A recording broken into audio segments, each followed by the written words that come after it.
begin our update by quickly taking you to Ethiopia, where at this hour voting has concluded in an election that most press indications expect the current ruling party of Prime Minister Meles Zenawi to maintain their power hold. According to Al Jazeera, Guardian of UK, and Voice of America, among others, there is very minute chance of the ruling party, the Ethiopian Revolutionary Democratic Front, EPRDF, losing seats during this election. The Prime Minister Meles Zenawi has been in power for about 19 years, and according to Voice of America, the last time there was an election in 2005, it led to massive violence in the country. Today, though, as it seems we gather through aljazeera.net, the current exercise seems to have proceeded peacefully. We wish the people of Ethiopia all the best. From Ethiopia, we head next door to Somalia. And so much has happened in the last week till today. Let's take you back to Thursday, May 20th, 2010, when we got the news from BBC that the President of Somalia, President Sheikh Sharif Ahmed, had reinstated the Prime Minister Omar Shamakiri, who he previously relieved of his duties following internal squabbles within the government. On Saturday, May 22nd, 2010, the United Nations convinced world donors gathered in Istanbul, Turkey, to rally behind the government of Somalia with cash and support.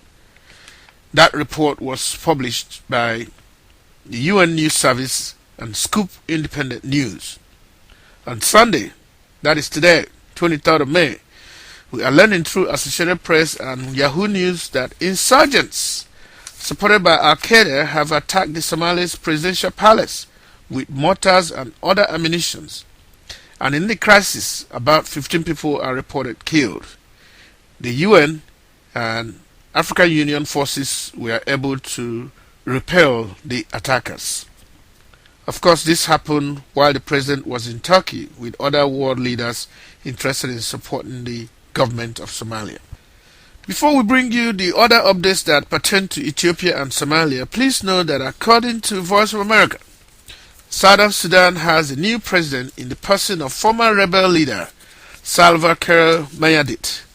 He was sworn in on Friday, May 21st, 2010. He pledged a better government for Southern Sudan.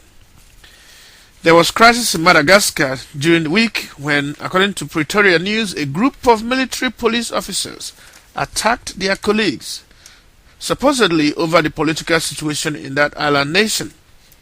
News24.com is now following up and reporting that the ousted President Marc Ravalomanana has denied any involvement in the crisis.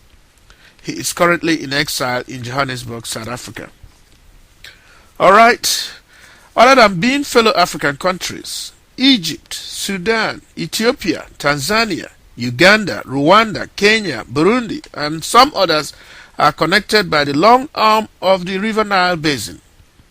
At the moment, there seems to be a major disagreement between Egypt and Sudan on one side and all other countries, 9 of them in all, that share the River Nile.